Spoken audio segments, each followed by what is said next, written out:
What's up, geeks and gamers? It's Jeremy coming to you with another video, and today we're talking about The Last of Us Part 2 and the second week sales, and this is going to give us more insight into what is going to happen with the long-term aspects of this game, but it's not definitive. It doesn't give us the end result. It's just another piece to the puzzle, and as I told you, this game was always going to sell well in its first week. Anyone that disputed that didn't know what they were talking about. The Last of Us Part 2, coming off of The Last of Us Part 1, a huge masterpiece, an iconic masterpiece of a game that everyone loved, generally speaking, myself included. We all knew that The Last of Us Part 2 was going to sell well. Well, a lot of people, with the leaks coming out and the copyright claims and all of that, there was a small group of people that really tried to highlight that, and it impacted a small number on the opening weekend, but the general audience is so much bigger than that, and you have to understand that perspective, just like with The Last Jedi.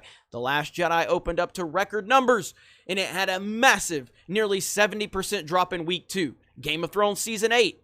Unbelievable numbers, record-breaking numbers for that final season. But what is the future of Game of Thrones? It is bleak, to say the least. So many projects have now been canceled or abandoned because of the reaction to Game of Thrones Season 8. But the record numbers were there, and everybody said, hey, it's got record ratings, but look at the long-term aspects. Spider-Man 3. We all love Spider-Man 2. Tobey is still my Spider-Man, but Spider-Man 3 wasn't good, but it did huge numbers coming off of Spider-Man 2. So here we are with The Last of Us Part 2, 80%. 80% drop in week 2 on the UK charts. 80%. A massive, massive drop. Now, there is some context to this, and context is important. Context is not something that's very popular on the internet, but we have to give context. So it says The Last of Us Part 2 almost beaten by a 3DS game in the UK Top 10 Games chart June 20th. Almost beaten by a 3DS game. Now, let me see. The more high-profile a game is, the more its sales tend to be front-loaded. So an 80% drop for The Last of Us Part 2 in its second week isn't as unusual as it might sound, especially as Uncharted 4 dropped by 78% in its second week back in 2016. And that is the context we need to, add to it. But there's more context that we're going to talk about. But it says what is unusual, though, is that the game was almost outsold by the follow-up to Bravely Default. Not to be confused with this year's Bravely Default 2. Which, despite being on 3DS, suddenly doubled its lifetime UK sales in a single week. So, almost caught by a 3DS game in your second week? That is not a good sign at all, and an 80% drop is massive. Now, the context of Uncharted 4, I can't speak to that. I wasn't following the Uncharted release back then, but I was following two other games, and that was Spider-Man on the PS4, and Spider-Man had a 42% drop in week 2. That is a game that everyone loved and kept people happy coming back for more, and God of War, another great game, and that had a 35% drop, and these are on the UK chart, so it is comparatively speaking. So 35% drop for God of War, 42 for Spider-Man, and we're looking at an 80 for The Last of Us Part 2.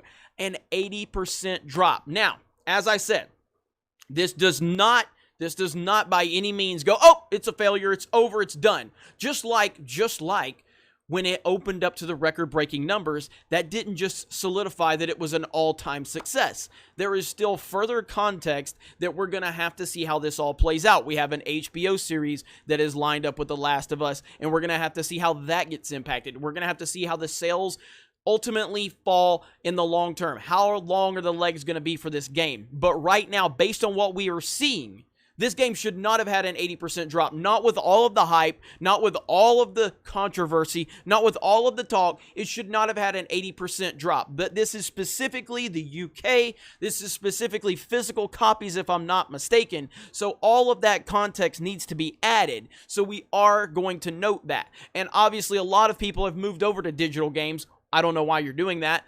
I would always recommend to buy physical copies as long as you have that option, but I understand why it's convenient for so many. And when you look at what's going on, this is another part of the context that we have to add here.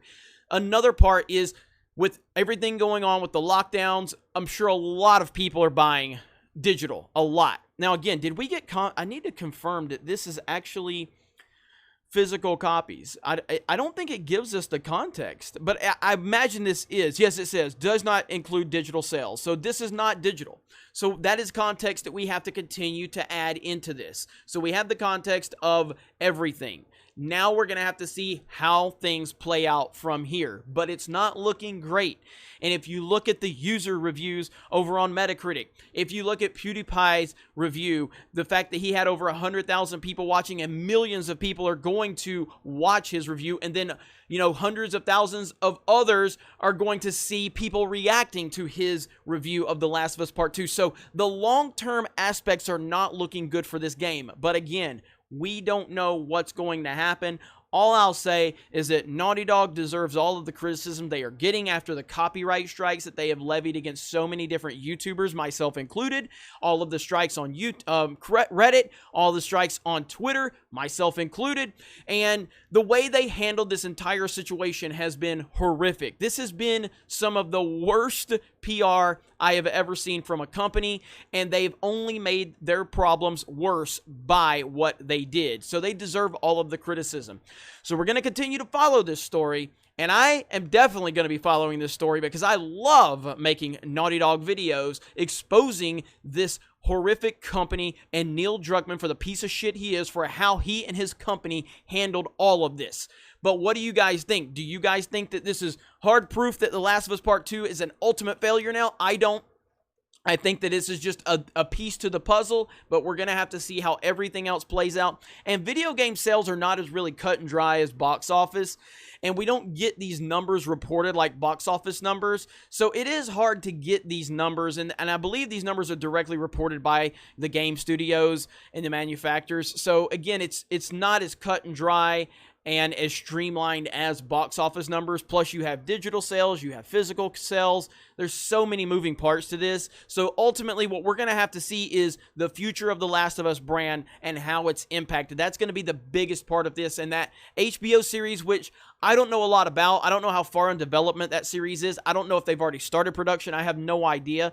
But I think that how that could be impacted could be a clear sign, and then just the future of what they do creatively moving forward. Thank you guys for checking out this video. Go to geeksandgamers.com, make yourself an account, jump over in the forums, and if you want, please consider becoming a premium member for only $10 a month.